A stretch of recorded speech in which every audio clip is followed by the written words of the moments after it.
The wind howled like it had a score to settle, tearing across the dry basin and slamming dust against the sides of Elias Granger's barn. He sat alone inside the ranch house, boots propped on a wooden chair, staring into the orange glow of the fireplace. Outside, thunder stalked the ridge like a restless dog. He'd sealed the shutters against the coming storm, same as every other August when the sky turned black over the mesas. The world knew to stay indoors when the desert decided to scream. But that night, the storm brought something it hadn't in years. A knock, not a polite tap, not even a desperate pounding, just a single thump. Then silence. Elias lowered his boots to the floor slowly. His hand drifted toward the Winchester that leaned against the hearth. He hadn't had a visitor in over 2 years, not since the last ranch hand quit after hearing strange singing out by the creek. Elias had let the man go without protest. Solitude suited him fine. Solitude didn't knock at midnight. Another knock. Then a weak voice, barely audible over the wind. "Please."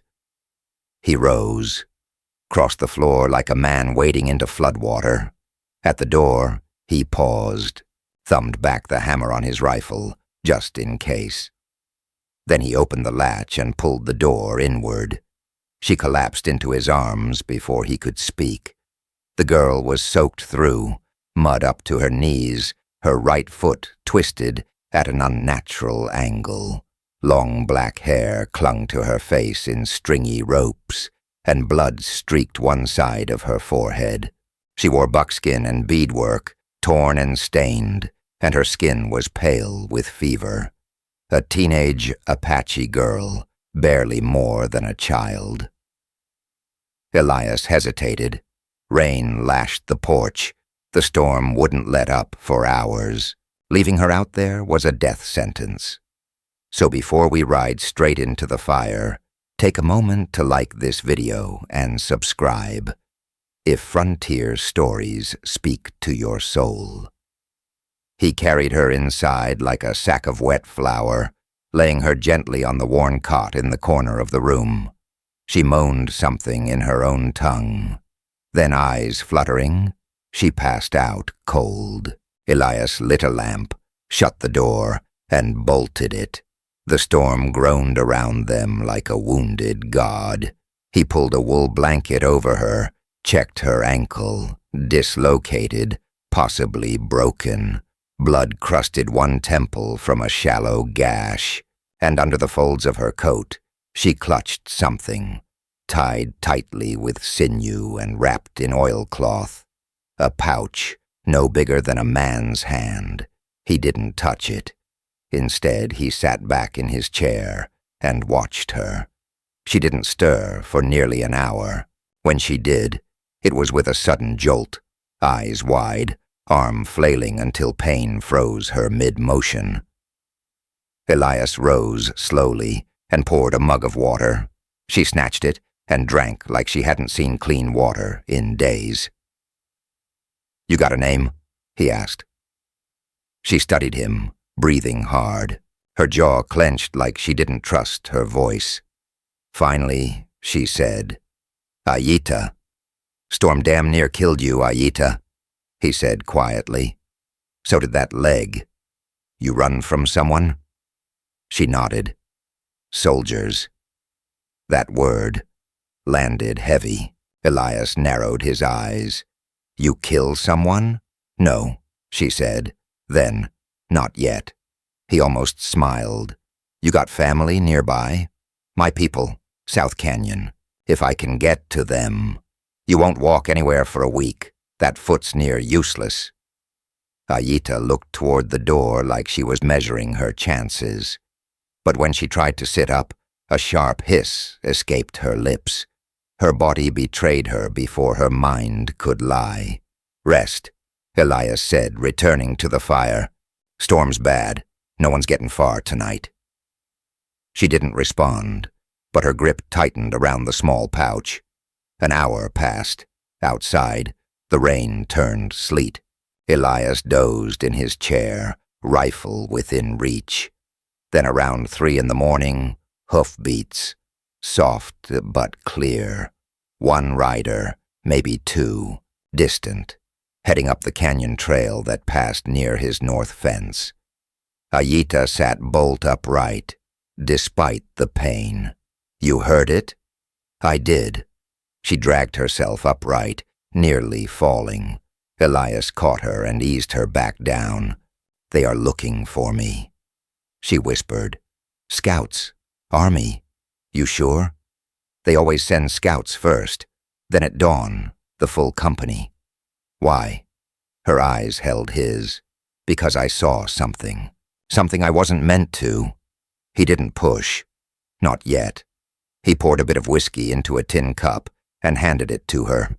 She took it with shaking hands and downed it in one burn, then closed her eyes and leaned back against the pillow, sweat now dotting her brow. The storm began to break just before first light. The sky turned bruised lavender over the distant ridges. Elias watched Ayita sleep, fitful, murmuring in her native tongue. Her foot was already swelling. He'd splinted it, done what he could, but she wasn't going anywhere fast. He stepped outside, eyes scanning the horizon. A hawk circled the far ridge. No riders in sight. No smoke. No cavalry, yet. But he had a feeling. Back inside, Ayita was awake again, watching him. Her voice came low, urgent. "You should turn me in." Elias said nothing. "You take me in. They burn your land. They kill your stock. Maybe you." "I ain't scared of dying," he replied. "Not since the day I buried my wife." Her gaze softened, but only slightly. "They will come, and if they find me here, they won't knock. I got a few surprises for men who don't knock." She looked at him then, truly looked, as if seeing him clearly for the first time. "Why help me?" Elias glanced toward the fire. "Because last time a girl asked for my help, I didn't answer fast enough. Buried her 2 days later." Silence hung between them, heavy as a thundercloud. Then Ayita opened the pouch. She didn't say a word, just held it open for Elias to see. Inside was a folded paper, stained at the edges, a map, a signature in dark red ink, and the seal of a U.S. Army officer, broken. "That's why they're hunting me," she said softly, "because I carry proof of what they did." Elias stared at it for a long moment, then quietly chambered a round in his rifle. "Then we best be ready," he muttered, "because secrets like that don't stay buried long, and neither do the folks who carry them." Just as the words left his lips, a horn blew from the ridge. One long note, a signal. Ayita's eyes widened. "That's not cavalry," she whispered. Elias stepped onto the porch. From the ridgeline beyond his barn, a line of figures had appeared, shadowy at first, then clearer as the dawn burned through the fog. 24 Apache riders, painted, armed, silent. They'd surrounded the ranch, and every one of them was looking straight at Elias. The sun crested over the canyon edge, turning the dust into gold and fire. Elias stood on his porch, his rifle cradled across his chest, eyes locked on the ridgeline where the Apache riders waited. None of them moved. They didn't shout. They didn't brandish weapons. They just watched. 20 silent men in war paint and leather, unmoving as carved statues. Inside the house, Ayita pressed herself against the window, her face pale. "That's not a war party," she said. "That's judgment." Elias didn't look back. "You know them. They're of my blood," she said. "But if they think I've betrayed them by coming here, He understood without her finishing the thought. In the old way, a runaway girl found near a white man's ranch, especially carrying army documents, meant only one thing. "You can't walk, you can't run," Elias muttered, "but they don't know that." Aita didn't reply. Her fingers clutched the sill, white-knuckled. The pouch still rested beside her, unopened again, as if showing it. Once had already cost too much. A low whistle came from the ridge. Then 3 of the Apache riders broke away and began walking their horses down the slope toward the ranch. No urgency, no aggression, just the steady rhythm of men coming for an answer. Elias laid the rifle on the porch rail, barrel up. A gesture. Not surrender, but not a threat either. Then he stepped down into the dust and waited. The 3 riders stopped 10 paces from the porch. The lead man dismounted. He was older, with a lined face and a necklace of bone. His gaze moved slowly from Elias to the house behind him. "Where is she?" he asked in careful English. Elias didn't blink. "Inside, hurt. She has something that belongs to us." "You mean the paper?" The man's mouth twitched. "She carries the blood of our chief, and the word of our people. But she left without permission, took the proof, and ran." Elias narrowed his eyes. "Then why send a war party? Why not bring a wagon? Medicine? Because not all in the tribe agree she deserves either," the elder said. "Some say she gave the treaty to the whites. Others say she was taken." "She wasn't taken," Elias said. "She limped here alone, during a storm that could have killed her." The elder's dark eyes studied him. Then quietly, he said, "Then let her speak for herself." Elias stepped aside. "She can't stand." The man didn't move. "Then carry her." Elias hesitated, then turned back toward the house.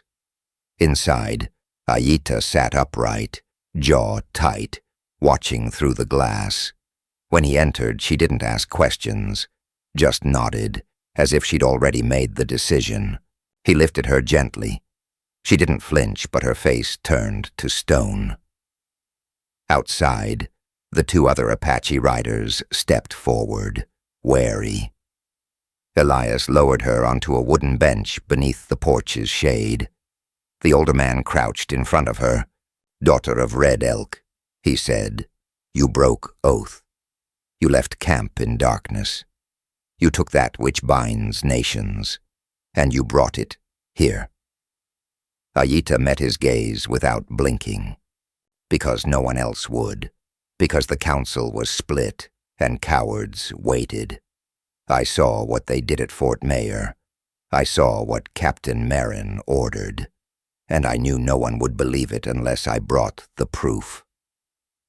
The man looked past her to Elias. "And you gave it to this one?" "No," she said. "I kept it. He only saw it because he earned the right." The elder considered this.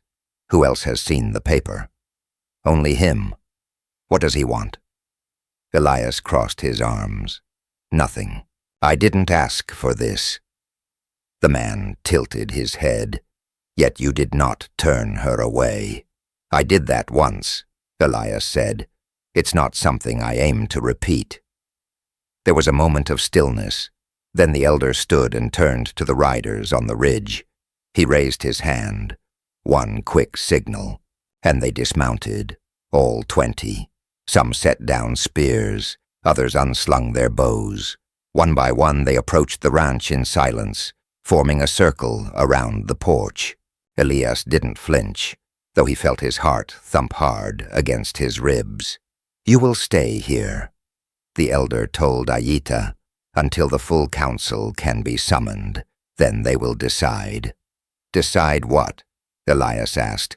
"Whether she is a traitor," the elder said, "or a savior." Aita leaned forward, wincing. "And if they decide wrong?" then she will die, as will anyone who stands with her." The words were delivered without malice, just truth. Aita reached down and placed the pouch in Elias's hand. "You're part of this now," she said. He didn't want it, didn't want the weight of it, but he closed his fingers around it anyway. That night, as the Apache made camp around his ranch, Elias lit no fires. The girl slept fitfully on the cot again. Elias sat with the paper in his lap, staring at the broken seal. He hadn't opened it, because what lived inside that pouch might damn them all. Around midnight, the elder returned, sat beside him under the stars. "You've lost someone," he said, not as a question. "My wife," Elias said. "To war? To starvation caused by war." The old man nodded. "Then you know what treaties are worth when no one means them." Elias looked over at Aita. She murmured in her sleep, one hand curled into a fist. "She's trying to stop a war," he said. "Or bring one," the elder replied. "Truth is a blade, depends how you use it." They sat in silence a while longer. Then Elias spoke again. "If the council decides wrong, we don't always get to pick our side, rancher. I already have." The elder gave him a long look. "Then you'd better be ready to bleed for it." The stars blinked overhead like distant eyes, and somewhere down in the canyon, wolves began to howl. Not a threat, just a reminder that the land had seen many wars, and would see many more before peace meant anything. Dawn cracked over the hills with a pale light, thin and cautious, like it wasn't sure it belonged. The Apache camp around the ranch was already stirring. Silent movements, low murmurs, steam rising from cook fires hidden behind sagebrush. It wasn't a war camp, but it wasn't peaceful either. Elias stepped out of the house with a tin cup in hand, boots crunching on frost-laced dirt. He hadn't slept. Neither had Aita, judging by the shadowed look in her eyes as she lay on the cot, watching him through the open door. Her foot was worse, swollen tight against the splint and turning dark. He nodded to the riders outside. Most ignored him, but one, a boy no older than 16, offered a single nod in return. Respect, maybe, or pity. Then came the sound none of them had expected so soon. Hoofbeats. From the east. Fast. "Soldiers," Aita said immediately, trying to sit up. Her voice was sharp with fear. "They came earlier than they said they would." Elias grabbed his rifle, not out of panic, but habit. He stepped to the edge of the porch and squinted against the rising light. One rider, then 4 more, then a 6th, trailing behind, all in uniform. The lead man wore an officer's coat, with brass buttons and a silver spur on one boot. Captain Silas Larrick, a name Elias hadn't heard in years. "Friend of yours?" Aita asked from behind him. "No," Elias muttered. "He's no one's friend." The Apache riders began to shift now, some on foot, some already in saddle. They formed a loose ring, weapons at the ready but not drawn, waiting, watching. The soldiers halted 20 yards from the porch. Larrick dismounted, dusting off his coat, like a man arriving at a formal dinner. "Elias Granger," he called. "Well, hell, ain't seen you since. What was it, before the famine?" Elias didn't answer, just watched. Larrick smiled, walking closer. "You always had a way of staying off the map. Now here I find you again, middle of nowhere, surrounded by, what is this, a damn tribal parade?" Still no answer. "I came looking for a girl," Larrick said, lowering his voice now. "Small, hurt. Maybe traveling with a stolen document. She ran off from Fort Bascom last week. Took something she shouldn't have. Ayita appeared in the doorway behind Elias, leaning heavily on the frame. "I didn't take it," she said. "I carried it. For the council." Larrick blinked, then smiled wider. "Well, that saves me trouble. Look at you, standing like you didn't just limp halfway across hell." "You'll not take her," Elias said. "Beg pardon?" "She's under tribal protection, and she stays on my land." Larrick's smile didn't fade, but it changed. Became thinner, sharper. "I got orders, Elias, and a warrant, signed by the territorial governor himself. That girl's been accused of theft, incitement, and potential sedition." "She's a messenger," Elias said, "not a criminal." "Maybe," Larrick shrugged, "but I don't get paid to sort that out." Behind him, the other soldiers began spreading out, not aggressively, just easing into positions, flanking, cornering. Ayita gripped the doorframe tighter. "If they take me, the treaty never gets delivered." "I figured that," Elias said, "which is why they can't." Larrick's eyes drifted between the two of them. He took another step forward. "I'll give you till sundown to think it through," he said, as if offering a favor. "Turn her over, and we leave quiet. No one hurt. No trouble. But if I come back tomorrow and she's still here..." He let the rest hang in the wind. Then he turned, mounted, and rode off, his men falling in behind him like trained dogs. Elias didn't watch them go. He turned to Ayita instead. "You didn't tell me it was Larrick. I didn't know who they'd send." "I do." Ayita leaned her head back against the doorframe, her breathing shallow. "I can't run. You know that." "I know. And if they come back tomorrow..." "They will," Elias said. He walked into the house and opened the pouch again. The treaty inside was worse than he remembered. Not just a draft, not just a promise. It was a signed agreement between two officers and a tribal elder, detailing the illegal razing of villages, the seizure of lands already protected under federal charter, and evidence that Larrick's men had killed not in battle, but in cold execution. Dates, locations, names. Elias stared at the signatures, and there it was, Silas Larrick, in ink as dark as dried blood. "You saw it," Ayita said. "Now you understand." "I understood the minute he smiled at you like that," Elias replied. She closed her eyes. "We have one day." "Not even that." He stepped outside again. The elder Apache, Red Elk, stood waiting. "They'll return," Elias said, "with more men." "Yes," Red Elk replied. "They want her dead." "Yes." Elias hesitated, then said, "But they don't know who I used to be." Red Elk's eyes narrowed. "You rode under Colonel Winfield, didn't you?" Elias nodded slowly. "You laid traps for Comanche raiders, blew bridges, sabotaged wagon lines." "I did." "Then you know what to do." Elias glanced back at Ayita inside the cabin. "I do." That evening the plan took shape. The treaty would be hidden, copied, and stored in 3 separate places. One at the ranch, one with Red Elk, one with the girl's brother if he could be found. Elias would build out traps.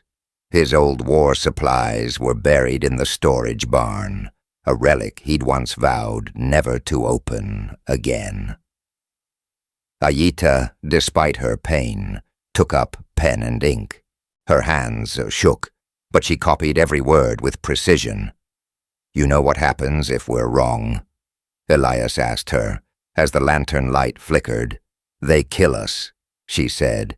"No, worse. They take this paper and make sure no one ever hears what it said." Ayita looked up. "Then we bleed before that happens." It wasn't bravado. It wasn't courage. It was simple fact. Outside, the air grew still, a silence too thick. Elias turned toward the barn. Inside, beneath the floorboards, wrapped in oilskin and gilt, waited the tools of a younger man. A man who'd once believed in orders, who'd once lit fuses without asking why. Now, older, slower, but no less dangerous, he began to prepare for a new war, not for glory, not for revenge, but for a girl who couldn't run, and a truth too dangerous to be buried. The night brought no peace, only shadows. Elias worked by lamplight behind the barn, digging through the cold, packed earth where he'd buried his sins long ago. His hands trembled only once, when they touched the oilskin bundle holding the blasting caps. That hesitation passed. There was no room for ghosts now. Inside the house, Ayita slept only in shallow breaths. Fever burned through her like wildfire, but she never cried out. Elias had seen men with lesser wounds scream for mercy. She gritted her teeth through every movement, one arm always resting across the pouch now tucked beneath the cot. Like even in her sleep, she knew someone was coming to steal it. Outside, the Apache riders had taken watch in silence. No fire, no drums, just shadows on horseback, circling the ranch perimeter like sentinels of old. Elias strung tripwires through the north trail, disguised beneath tumbleweed. He placed glass shards under the bluff's overhang, where they'd glint under moonlight and warn of movement. Near the corral, he buried 2 concussion charges beneath the frost line, just deep enough to rattle a man's soul. It was after midnight when he returned to the house, covered in dirt, boots slick with ice melt. Ayita was awake. "I need to do something," she said weakly, trying to push herself upright. Her face was drenched in sweat. "You already did," Elias said. "You brought this truth into the open, and I'll die for it unless you stop them." "We'll stop them," he said. But even he could hear the doubt hiding behind his words. Ayita's hand gripped his, thin, burning with fever, but steady. "You don't understand what that treaty proves," she whispered. "The raids on our people weren't rogue units. They were sanctioned. Larrick's name is just one. There are more. You give that paper to the right man, and this whole territory burns." "I'm not interested in burning," Elias replied. "Just want it to mean something. Want the killing to stop." Ayita's eyes fluttered. She was drifting again. "You know what my father told me before I left?" "What?" "That truth doesn't care if it kills you. It only cares that it gets out." Elias sat back, watching her slip into a shallow sleep. That phrase repeated in his head like a drumbeat. Truth doesn't care if it kills you.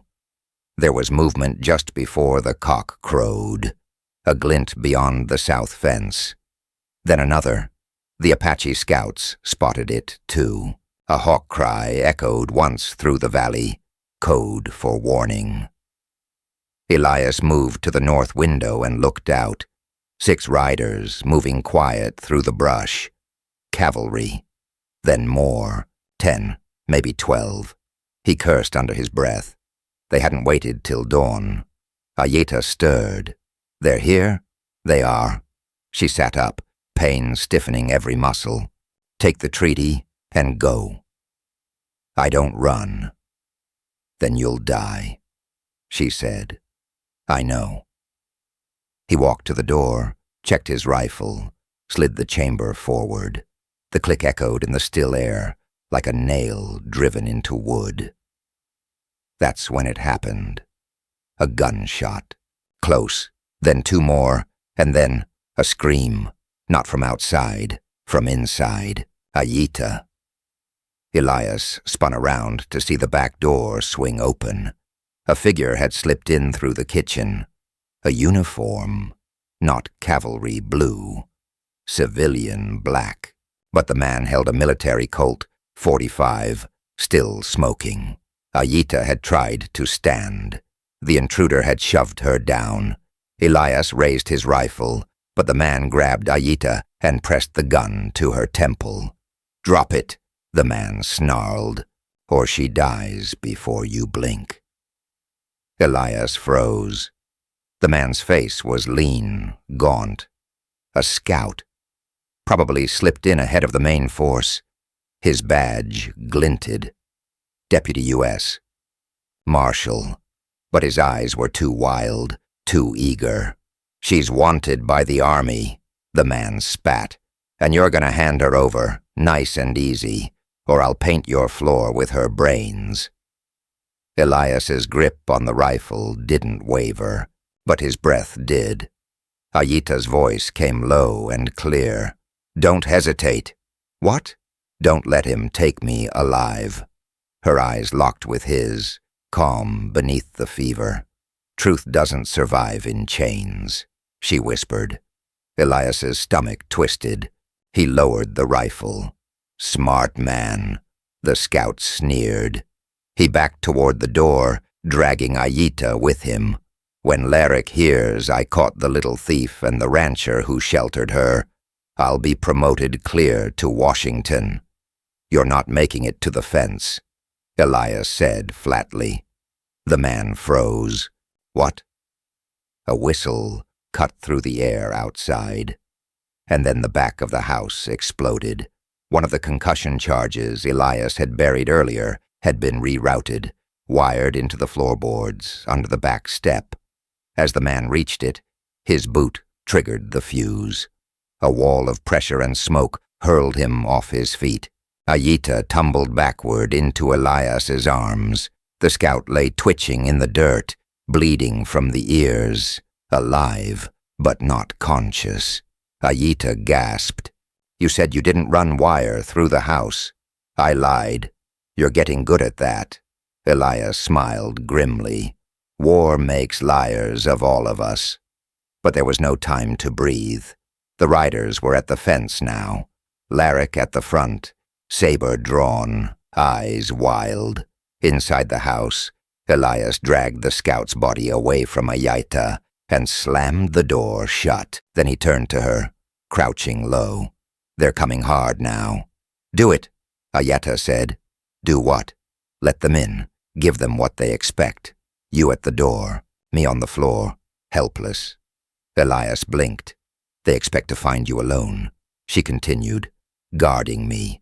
They'll rush you, which means they won't be looking for the Apache behind them."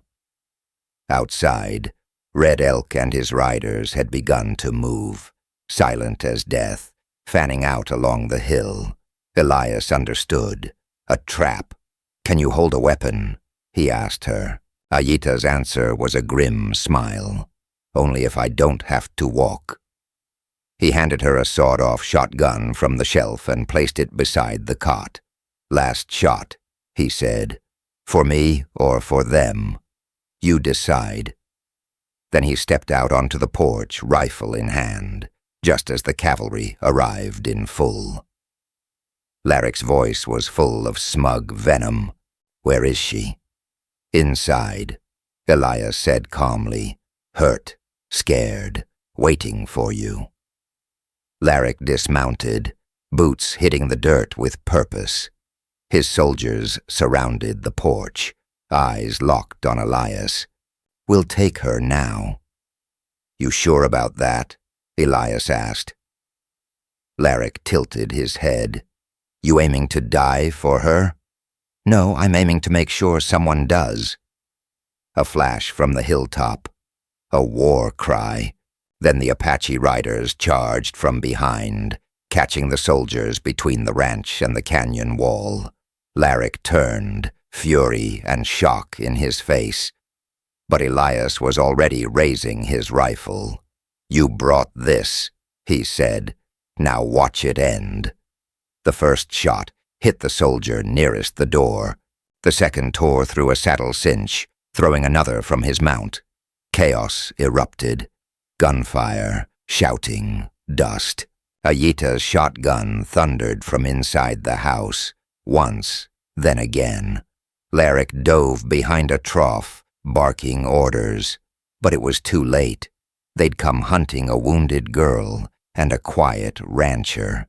Instead, they'd walked into a war. The firefight was thunder and smoke.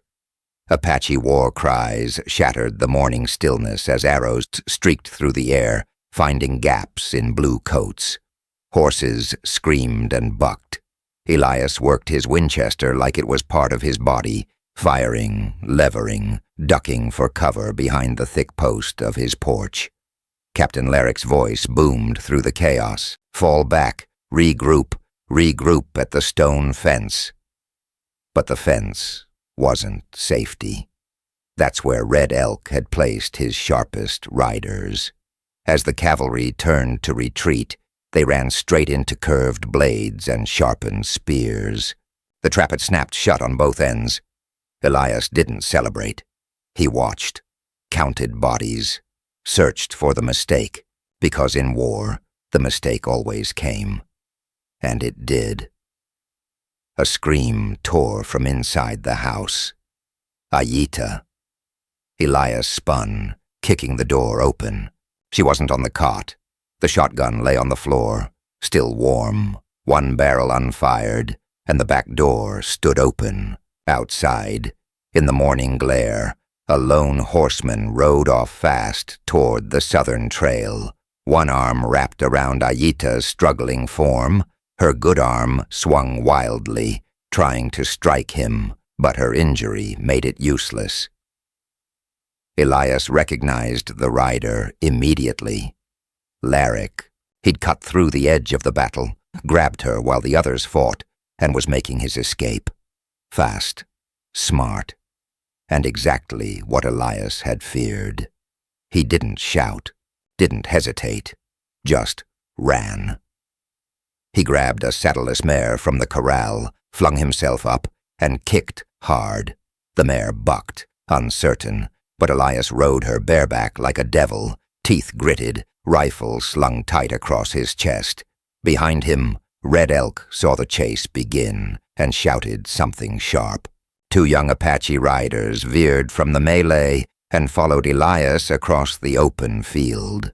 The trail wound through the southern pass, narrow, sunlit, flanked by red stone. No cover, no ambushes, just speed. Elias rode like he hadn't in years, crouched low, feeling every muscle in the animal beneath him scream with effort. Ahead, Ayita was still fighting, still alive, her fist connected with Larrick's face. Blood sprayed. The captain snarled, gripped her tighter, and spurred his horse harder. Elias leaned forward. Just a little closer, he muttered. Just one shot. He leveled his rifle across the horse's withers, eyeing down the sight. Too far. The Apache riders flanked him now, one on each side. "We cut him off," one said. "No," Elias barked. "We heard him." "What?" "He won't stop unless we make him." They understood immediately. The two flanked wide, forming a triangle. Larrick looked back, saw the pattern forming, and panicked. He veered toward the arroyo, a deep cut in the land that dropped 10 feet at the edge. Bad choice. The horse stumbled on the loose rock. Larrick yanked the reins, but Ayita screamed, and the animal lost footing. They crashed hard, rider, girl, and horse, tumbling into the dry creek bed. Elias was off his horse before it stopped moving. He slid down the arroyo wall, rifle drawn. Dust clouded the ravine. Ayita lay half-buried beneath the captain's weight, unmoving. "Back," Elias growled to the Apache beside him. "He's mine." He stepped forward, every muscle tense. Larrick rolled over, groaning, blood streaming from his temple. "You think you won, Granger." He spat. You think this ends with one treaty? Elias kicked the pistol from Larrick's hand. You tried to kill a girl to bury your crimes. She's a damn spy, Larrick hissed. They all are. Her kind lies, then cries when they're caught. You signed off on burning unarmed villages. Because they were hiding weapons. They were staging raids. Bull, Elias snapped. You know it. You just needed a war to justify your promotion. Larrick laughed bitterly. And what are you? A rancher playing hero because he couldn't protect his wife? The punch came, before Elias realized it. His fist cracked across Larrick's mouth, sending the man tumbling back into the sand. That's right, Elias growled. I lost someone too, and I learned what justice is. You. Larrick lunged, but the Apache had already drawn bows. The captain froze, 4 arrows pointed at his chest. Elias raised the rifle one last time. You surrender, or I end it. Larrick spat blood. You wouldn't shoot me. Try me. But Ayeta stirred. Her voice, cracked and raspy, came from the dust. No, she whispered. He doesn't die yet. Elias turned. You're hurt. He faces the council. With the treaty, in chains, not in death. She coughed. Let him answer. Let him speak what he did. Larrick went pale. You want me to stand trial under savages? Under truth, she said, which is worse, I think. Elias nodded, then turned to the Apache riders. Take him. They hauled Larrick up, binding his arms. Elias knelt beside Ayeta, brushing the dust from her face. You held him off, he said. Long enough. Her eyes barely opened. You came. You knew I would. I hoped, she whispered. He carried her out of the arroyo with care, boots crunching red sand. Above, the sky spread wide and blue. The sounds of battle behind them had stopped. At the ranch, Red Elk waited. When he saw Larrick in chains and Ayeta alive, he knelt beside them both. She speaks truth, he asked Elias. She bled for it. Red Elk stood, looked toward the rising sun, and said nothing. But the other Apache followed his lead. One by one, they raised their weapons toward the light. In silence, not in celebration, in witness of the blood it took to speak honestly, and the cost of carrying truth across enemy ground. The ranch felt like a graveyard by midday. Smoke hung low from blackened fencing where fire had briefly kissed the edges during the skirmish. One of the barn walls bore a bullet scar the size of a fist. The wind carried the faint bitter tang of powder and blood, but no new gunfire came. They'd won the fight, but the war, the real one, was still on its way. Elias helped Ayeta inside the cabin where Red Elk's healer, a stooped woman with eyes like agate, set her foot and rubbed crushed herbs into her fevered skin. Ayeta barely twitched. She was far past pain now. It was her voice, not her body, that mattered. Captain Larrick sat bound to the porch post with a strip of braided horsehair. His lips were split, and one eye was nearly swollen shut. But the arrogance hadn't drained from him, not completely. I have rights, he croaked when Elias passed. You're harboring enemies of the state. I'll see you hang for this. Elias crouched down. You already tried, he said quietly. Didn't work out. You think this ends with me? There are battalions less than 3 days' ride from here. You're a wanted man, Granger, and that little girl. She's not just a messenger. She's a spark. She'll set this whole goddamn territory on fire. Elias leaned in closer. Maybe it needs to burn. That shut Larrick up. For now. Outside the porch, the Apache gathered. Red Elk stood tall in the center, his weathered hands folded behind his back. Beside him stood a younger warrior named Tahoma, flanked by 5 other elders who had ridden hard through the night after receiving word. A tribal council, right there in the yard. Ayita, barely able to move, was carried out by the healer and propped up on a chair. Her face was pale, but calm. Her eyes scanned the gathered elders. Some of them glared. Others looked away. Then Red Elk lifted a hand. Silence fell. "We are here," he said, "because one among us broke oath. She left camp with something sacred, something we were still debating." He turned to Ayita. "Why?" Her voice was hoarse, but she did not waver. "Because we have debated long enough. While we talk, they burn our homes. While we wait, they plant graves in our villages. And while we weigh every word, the men in coats rewrite our future. Without us." She gestured toward Elias, then to Larrick. "He is the proof. So is that treaty. We are not dealing with scattered soldiers. This is system, machinery. They mean to clear us like brush." A murmur moved through the circle. One elder, gray-bearded, grim, stepped forward. "You brought danger to the tribe." "Yes," Ayita said, "and I brought the evidence that may save us." "You presume too much authority. I earned it with blood." Elias stepped forward now. "She didn't run from you," he said. "She ran toward something none of you wanted to face." He held up the treaty. 4 signatures, all military, all confirming attacks on peaceful settlements.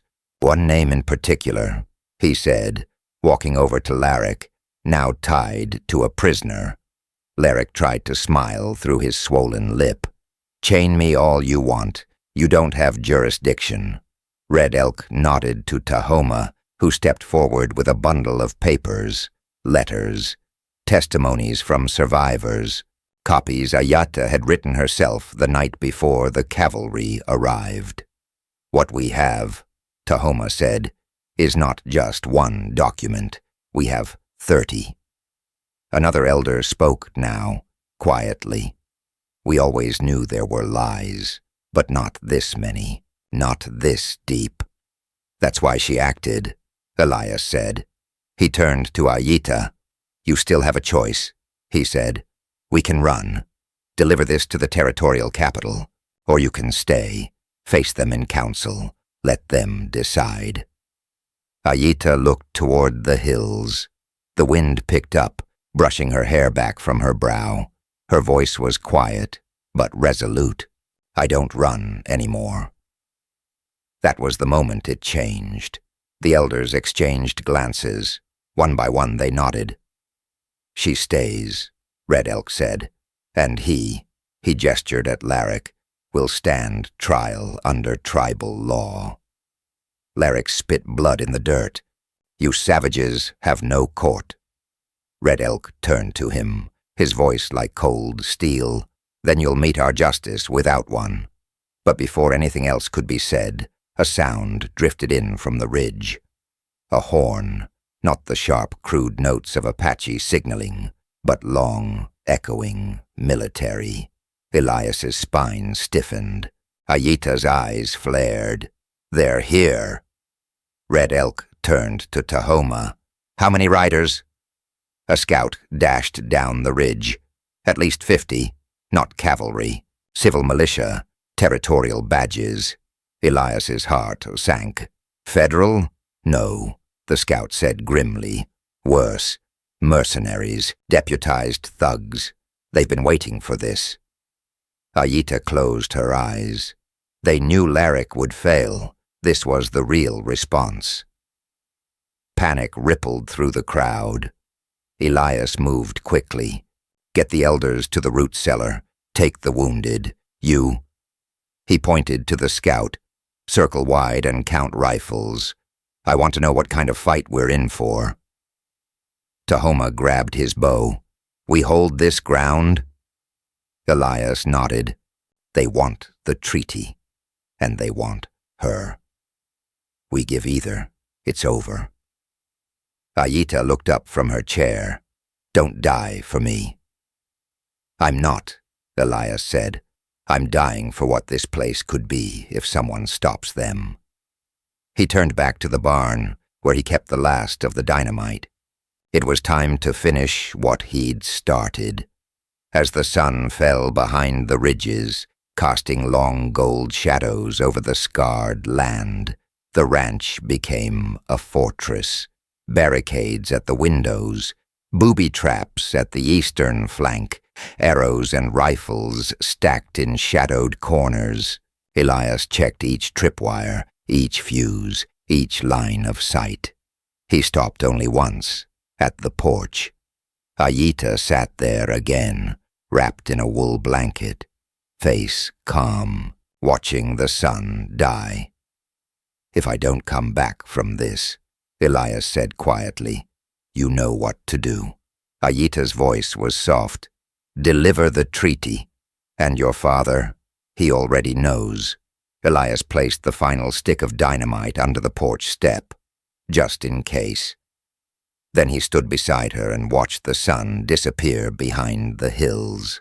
The night brought no moon, only fire.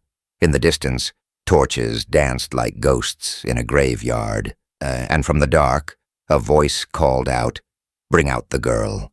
Aita sat taller. Elias whispered, not tonight, and raised his rifle. The voice from the dark came again, closer now, louder. Bring out the girl, and no one else needs to die. Elias raised his rifle to his shoulder and aimed toward the torchlight dancing on the southern rise. He didn't fire. Not yet. They needed to get closer. Let them believe they had the upper hand. From beside him, Aita said softly, he's stalling. I know. They're moving wide, both flanks. I know that too.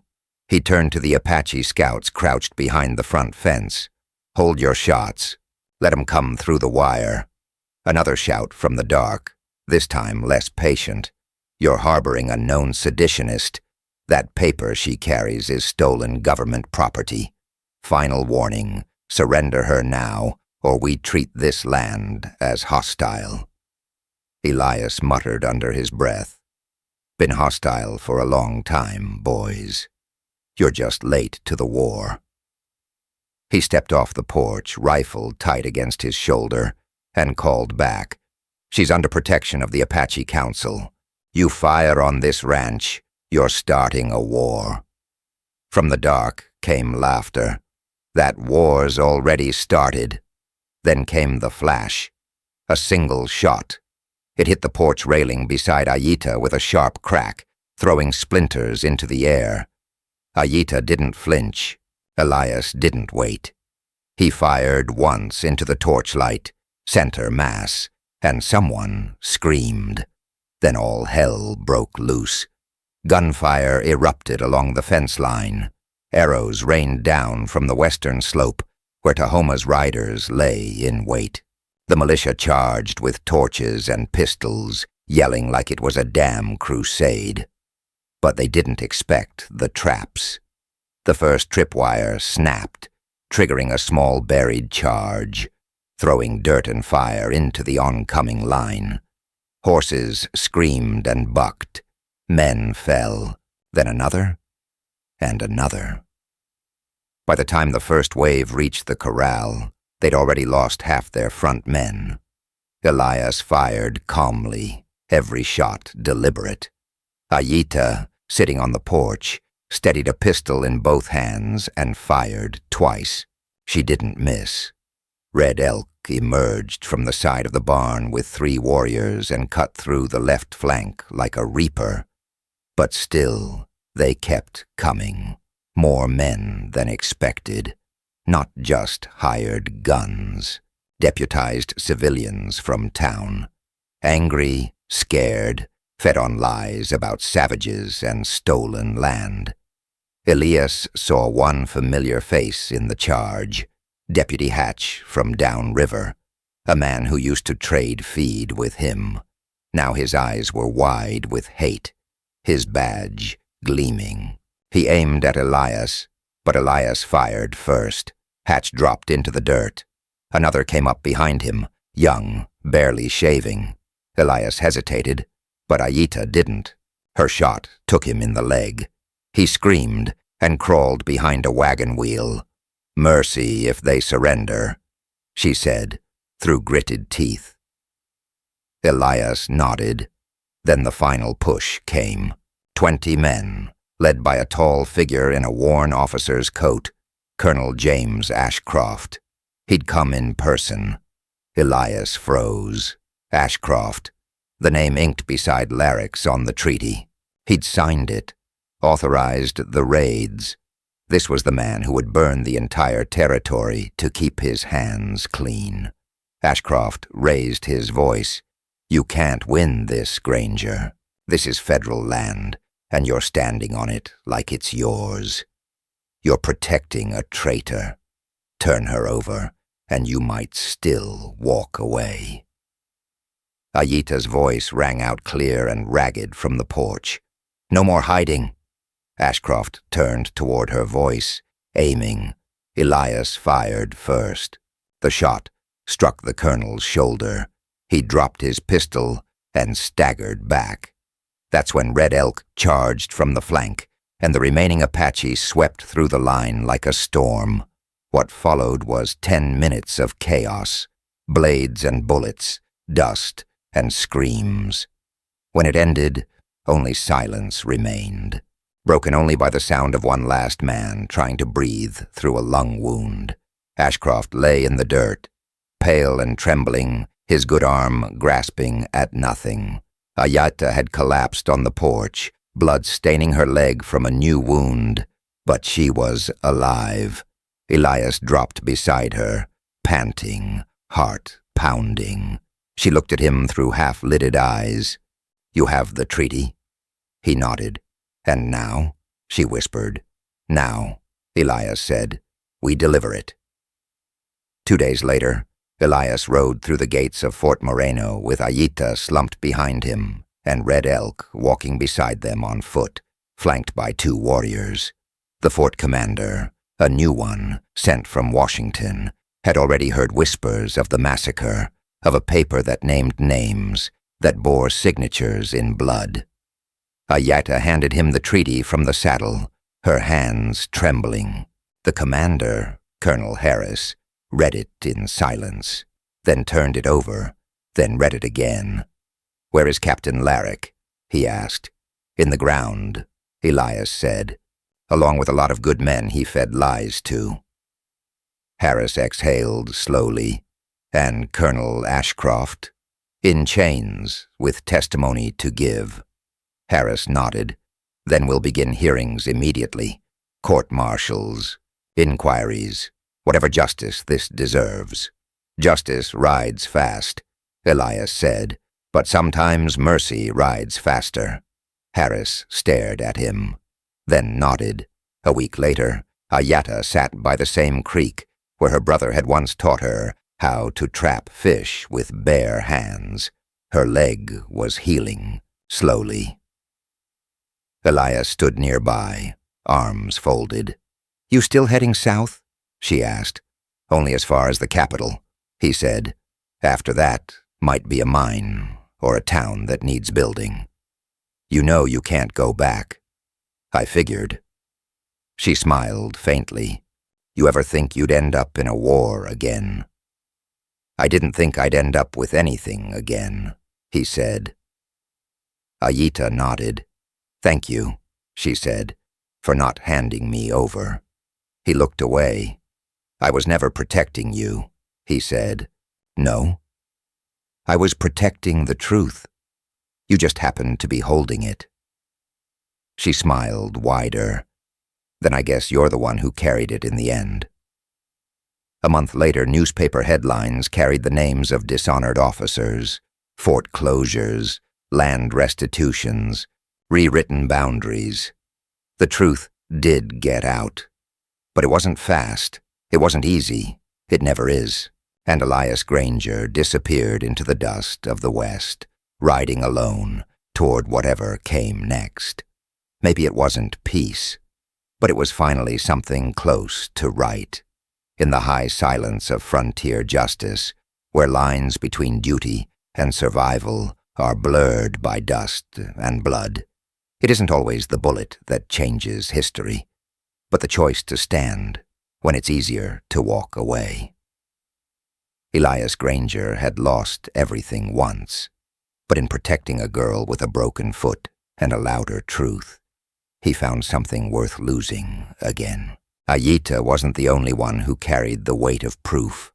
Sometimes what we protect defines us more than what we fight, and sometimes when the sun sets on a blood-stained porch and the wind carries no more screams, there's still time to rebuild, with a nail, with a hand, with hope